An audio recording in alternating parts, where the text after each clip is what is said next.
तो बहुत सारे ऐसे न्यूज़ आर्टिकल्स हैं, बड़ी-बड़ी ऐसी न्यूज़ एजेंसीज़ हैं और जो फाइनेंशियल एक्सपर्ट्स हैं, उनका ये मानना है कि चाइना आईएमएफ का एक बड़ा अल्टरनेटिव ऑप्शन बन चुका है। अब इसके पीछे एक इंटरेस्टिंग स्टोरी है कि जहाँ से हमको ये आइडिया लग सकता है कि एक्चुअली ये सब स्टार्ट कहाँ से हुआ था। तो जुलाई 1997 में थाईलैंड से एक क्राइसिस का दौर स्टार्ट हुआ था जो धीरे-धीरे सभी एशियन कंट्रीज में फैल गया था। अब वहीं पे आईएमएफ की एंट्री हुई। आईएमएफ ने कुछ सॉल्यूशंस जारी किए थे। अब ये आईएमएफ कौन है? तो आईएमएफ का फुल फॉर्म है इंटरनेशनल मॉनेटरी फंड, कि जो एक ग्लोबल लेंडर है जो नीडी कंट्रीज होती है, मैक्सिमम लेवल पे जो नीडी कंट्रीज होती है उनको लोन प्रोवाइड करता है। तो इस केस में आईएमएफ ने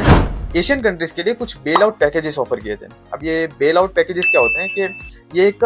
शॉर्ट टर्म मॉनेटरी सपोर्ट होता है जो किसी भी कंपनी के लिए, किसी भी ऑर्गेनाइजेशन या किसी कंट्री को इंस्टेंट बैंकक्रप्ट होने से बचा लेता है। तो इस केस में आईएमएफ ने भी इन एशियन कंट्रीज के लिए बेल आउट पैकेजेस ऑफर किए थे, लेकिन बदले में एक डिमांड रखी थी कि इन कंट्रीज में जो गवर्नमेंट है उसमें आईएमएफ के अकॉर्डिंग कुछ चेंजेस किए जाएंगे। मतलब इन शॉर्ट आईएमएफ ने कुछ पॉलिटिकल फेवर्स की मांग की थी, जिसका इवेंचुअली रिजल्ट ये आया कि कुछ समय बाद इन एशियन इकोनॉमीज को भारी मात्रा में नुकसान उठाना पड़ा था। और इन कंट्रीज के बीच में एक नैरेटिव भी सेट हुआ था कि आईएमएफ एशिया को ठीक से नहीं जानता है, और आईएमएफ के इस एजम्पशनल सॉल्यूशंस की वजह से एशियन कंट्रीज को भारी नुकसान उठाना पड़ा। और यहीं से एशियन कंट्रीज के बीच में आईएमएफ के एक अल्टरनेटिव ऑप्शन की नीड ट्रिगर हुई, कि जिसके बाद जापान वो पहला देश है कि जिसने कुछ मेजर इनिशिएटिव्स लिए और एएमएफ मतलब एशियन मॉनेटरी फंड को इंट्रोड्यूस किया और एशियन कंट्रीज के बीच में उसका प्रपोजल रखा। और ऐसा अनुमान लगाया गया था कि इस प्रोग्राम से यूएस और आईएमएफ का इन्फ्लुएंस एशियन कंट्रीज के बीच में थोड़ा कम किया जा सकता है। बट अगेन यहाँ पे ऐसे 3 मेजर रीजन है कि जिसकी वजह से एएमएफ फेल हुआ। इसमें पहला रीजन ये है कि उस दौरान यूएस और जापान के बीच कुछ ऐसे special bilateral relations strongly establish थे जिनको शायद जापान खुद भी डिस्टर्ब नहीं करना चाहता था। दूसरा बड़ा रीजन ये था कि उस दौरान एशियन रीजन में जापान का एक अनफेयर डोमिनेंस था। वो सिर्फ इसलिए नहीं था कि जापान के पास इकोनॉमिक स्ट्रेंथ बहुत ज्यादा थी,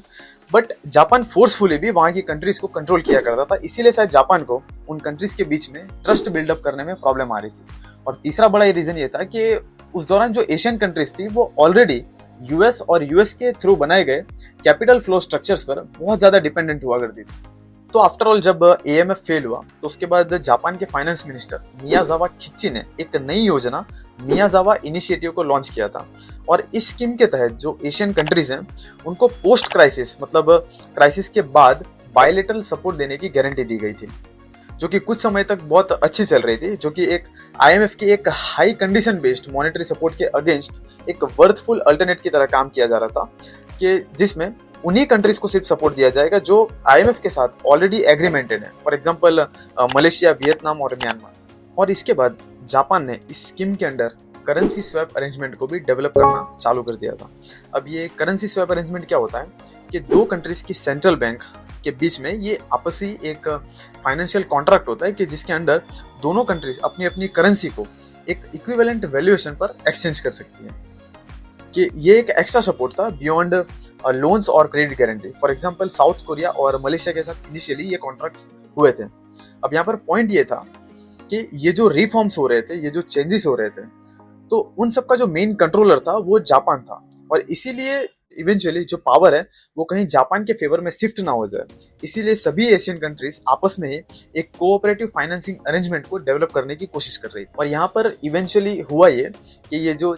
मियाजावा इनिशिएटिव था जो सिर्फ जापान के अंडर में था, उसमें जापान के साथ साथ और भी कंट्रीज इंक्लूड हो गई थी और इसका नाम हो गया था CMI मतलब चियांग माई इनिशिएटिव, कि जिसमें जापान के साथ साथ साउथ कोरिया और चाइना भी इंक्लूड हो गए थे।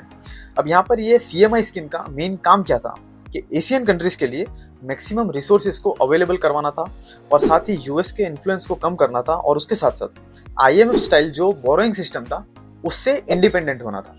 बट अगेन CMI भी अपनी मेन पर्पस को अचीव करने में फेल हो गया था, लेकिन CMI को कुछ रिफॉर्म्स और कुछ चेंजेस करके उसे फिर से रीलॉन्च किया गया, उसे रीएस्टैब्लिश किया गया था, कि जिसमें कंडीशन ये रखी गई थी कि जो स्वैप अरेंजमेंट के रिगार्डिंग जो मॉनिटरिंग और सर्वेलेंस एक्टिविटीज है उसको बाहर से आउटसोर्स किया जाएगा, कि जिसमें फिर से IMF की एंट्री हुई। अब यहाँ पे IMF का मेन रोल क्या था कि बोरोवर कंट्री के पास जो टोटल बोरोइंग लिमिट है उस टोटल लिमिट के एक स्पेसिफिक लेवल को बीट करने के लिए या उस लेवल के आगे भी अगर लोन की जरूरत है तो उसके लिए आईएमएफ से कुछ रिक्वायर्ड एग्रीमेंट्स करवाने होंगे और जो भी प्री डिसाइडेड कंडीशंस या एलिजिबिलिटी रखी गई है उनका प्रमाण देना होगा, क्योंकि ये इनफ्लो यूएस फेड की लो इंटरेस्ट पॉलिसी की वजह से काफी अट्रैक्टिव हो गया था। तो एक्चुअली इस पूरे मैकेनिज्म से कुछ भी हासिल ना हो सका, क्योंकि आईएमएफ की फिर से एंट्री हो चुकी थी और वो उस रीजन में अपने इन्फ्लुएंस को फिर से प्रमोट करने लग गया था और यूएस फेड अपनी लो इंटरेस्ट पॉलिसी के साथ डॉलर स्वैप अरेंजमेंट को कंटिन्यूसली इन्फ्लुएंस करता जा रहा था और चाइना और जापान अपने अपने लेवल पर कंट्रीज के बीच में बायलैटरल स्वैप अरेंजमेंट को डेवलप करने पे लगे हुए थे। अब यहीं से चाइना का जो मेन गेम है वो स्टार्ट हो, क्योंकि चाइना कंटिन्यूसली एक इंटेंस एफर्ट लगा रहा था ताकि उस रीजन में बायलैटरल स्वैप अरेंजमेंट को अच्छे से डेवलप करके वो एक रीजनली इंटरनेशनलाइज करेंसी के साथ एक लोकल लीडरशिप को अचीव कर सके। और यूएस फेड की इस लो इंटरेस्ट पॉलिसी की वजह से जापान तो कम्प्लीटली इस रेस से बाहर हो चुका था। हालांकि चाइना को भी काफी प्रॉब्लम को फेस करना पड़ा था, क्योंकि यूएस के साथ साथ जो बाकी की इकोनॉमिक पावर है, फॉर एग्जांपल जैसे ऑस्ट्रेलिया, इंडिया, जापान और यूएस, ये सभी क्वाड मीटिंग में एक साथ आ गए थे। लेकिन फिर भी चाइना के पास एक इनफ नेटवर्क बन चुका था जो कि चाइना के इस फाइनेंशियल सिस्टम को सपोर्ट कर रहा था और आईएमएफ के अगेंस्ट एक अल्टरनेट के रूप में काम कर रहा था। अब यहाँ पर चाइना का दूसरा बड़ा गेम ये था कि चाइना की central bank public bank of China ने बायलैटरल स्वैप अरेंजमेंट के अंडर दूसरी कंट्रीज को चाइनीज लोकल करेंसी आरएमबी की क्रेडिट लाइन देना स्टार्ट किया, कि जिसमें बोरोवर कंट्री के पास चाइनीज लोकल करेंसी आरएमबी को एक्सेस करने के लिए एक क्रेडिट लिमिट मिलती थी। अब इससे चाइना को क्या फायदा होता था कि उस कंट्री में, मतलब बोरोइंग कंट्री में जो भी चाइनीज ऑपरेशन चल रहे हैं या जो भी चाइना के एजेंट्स मौजूद हैं, उन सबको उस कंट्री में रह करके आरएमबी को एक्सेस कर सकते थे। अब इससे फायदा क्या होता था कि चाइना का जो डॉलर रिजर्व है वो कंप्लीटली सेफ हो जाता था और शायद इसीलिए चाइना के पास इस पूरे वर्ल्ड का सबसे बड़ा फॉरेक्स रिजर्व है, कि जिसकी वैल्यू अराउंड 3.4 ट्रिलियन डॉलर है। और हालांकि इस स्वैप अरेंजमेंट से जो पार्टनर कंट्रीज हैं, जो बोरोवर कंट्रीज हैं, उनका भी काफी बेनिफिट्स होता है। उनका बेनिफिट्स ये है कि जो डॉलर शॉर्टेज है और जो पेमेंट डिफिकल्टीज है वो इजीली सॉल्व हो पाती है, वो भी विदाउट यूएस और आईएमएफ के सामने सरेंडर किए बिना। तो अब चाइना का यहाँ पर जो तीसरा बड़ा गेम है वो है BRI, जिसका फुल फॉर्म है बेल्ट एंड रोड इनिशिएटिव, जिसको चाइना 2013 में लॉन्च किया था। तो इस स्कीम के अंतर्गत चाइना अदर कंट्रीज को मैसिव लेवल पर इंफ्रास्ट्रक्चरल लोन प्रोवाइड करता है, कि जिसकी जो करंट वैल्यू है वो अराउंड 838 बिलियन डॉलर के अराउंड है, जो कि पूरे वर्ल्ड की सबसे बड़ी पब्लिक वर्क्स फाइनेंसिंग है। और हालांकि इस केस में भी वही कस्टमर कंट्रीज हैं जो ऑलरेडी इकोनॉमिक प्रॉब्लम्स में फंसी हुई हैं, जो डिफॉल्ट लाइन पे खड़ी हुई है। यूएस की एक यूनिवर्सिटी विलियम एंड मैरी की एक रिसर्च के अकॉर्डिंग 2017 से पाकिस्तान, श्रीलंका और अर्जेंटीना ने अब तक चाइना से total 32 billion dollar fund receive कर चुके हैं। अब इसके अलावा 8 डेटा की एक रिसर्च के according Kenya, Ecuador, Angola, Laos, Suriname, Belarus, Egypt, Mongolia और यूक्रेन, इन सभी कंट्रीज ने भी चाइना से लोन ले रखा है। चाइना की सेंट्रल गवर्नमेंट ओन्ड 300 एंटिटीज और इसके अलावा स्टेट एंटिटीज ने मिल करके 165 low and middle income group countries को हजारों की तादाद में लोन बांट चुके हैं। अगेन ये चाइना और आईएमएफ का जो लैंडिंग प्रोफाइल है वो एक दूसरे से काफी अलग है, जहां एक तरफ ये आईएमएफ जो एज ए रीपेमेंट करेंसी को ही एक्सेप्ट करता है, बट चाइना का जो रेंज ऑफ इंटरेस्ट है वो काफी ज्यादा है। वो सामने वाली कंट्री से एज अ कॉम्पेंसेशन पॉलिटिकल और इन्वेस्टमेंट ईज को डिमांड करता है और साथ ही जियोपॉलिटिकल फेवर्स भी मांगता है। तो BRI प्रोजेक्ट्स के अंडर चाइना ने बहुत सारी कंट्रीज में मैसिव लेवल पर इन्वेस्टमेंट करता जा रहा है और इसीलिए शायद world wide Chinese leadership continuously grow कर रही है। अगेन ये जो चाइनीज लोन्स हैं, इनका जो इंटरेस्ट रेट है वो टिपिकल जो वर्ल्ड वाइड इंटरेस्ट रेट है उससे काफी ज्यादा है। मतलब जो बेंचमार्क फंडिंग कॉस्ट है उससे 3% ज्यादा इंटरेस्ट चाइना चार्ज करता है। ऊपर से 2017 से पाकिस्तान के ऊपर तो चाइनीज लोन्स कंटिन्यूसली बढ़ते जा रहे हैं, क्योंकि पाकिस्तान अपनी हर इकोनॉमिक प्रॉब्लम्स में चाइना से लोन लेता रहता है। और अगेन चाइना और आईएमएफ में एक मेजर डिफरेंस ये भी है कि आईएमएफ अपने क्रेडिट क्राइटेरिया को, अपने क्रेडिट मैकेनिज्म को, अपने लिमिट्स को और जो भी कंडीशंस हैं उनको ओपनली रखा हुआ है, और वहीं पे चाइना ये सब कुछ साइलेंटली ऑपरेट करता है। अब इस मुद्दे को लेकर के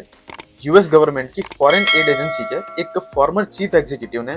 ये स्टेटमेंट में कहा था कि चाइना की ये जो लोन वाली स्ट्रेटेजी ये सिर्फ एक लोन तक सीमित नहीं है। इस लोन की आड़ में चाइना गवर्नमेंट की जासूसी करता है और साथ ही रॉ मटेरियल्स की जानकारी, स्ट्रेटेजिक पोर्ट्स और जो शिपिंग लाइन्स हैं उनके एक्सेस की इंफॉर्मेशन को यूएस और वेस्टर्न कंट्रीज के स्ट्रेटेजिक ऑप्शंस को कम करने के लिए, ओवरकम करने के लिए भी इस्तेमाल करता है, और साथ ही अपना ग्लोबल इन्फ्लुएंस बढ़ाने के लिए भी इन सब जानकारियों का इस्तेमाल करता है। आईएमएफ के फॉर्मर सीनियर गैब्रियल स्टेर्ने के एक स्टेटमेंट के अकॉर्डिंग चाइना की ये जो रेस्क्यू लैंडिंग है ये कर्ज में डूबी हुई कंट्री को और ज्यादा डुबा देती है, और इसीलिए फॉर एग्जांपल रिसेंटली ये जो श्रीलंका का जो फाइनेंशियल क्राइसिस हुआ था इसमें भी उन्होंने इनडायरेक्टली चाइना को ही जिम्मेदार ठहराया हुआ था। तो इन शॉर्ट चाइना अपने ये बीआरआई स्कीम्स के तहत जो बोरोइंग कंट्री है उनके साथ जो स्ट्रेटेजिक अलायंस होते हैं उनको अपने फेवर में करना चाहता है, जो इकोनॉमिक मूवमेंट्स हैं उनको अपने फेवर में करना चाहता है, और साथ ही जो उस कंट्री में जो टर्म्स एंड कंडीशंस हैं, जो रूल्स रेगुलेशंस हैं उनको अपने लिए आसान बनाना चाहता है, ताकि उस कंट्री में जो उनके ऑपरेशन चल रहे हैं उनके लिए एक सेफ गार्ड क्रिएट कर सके।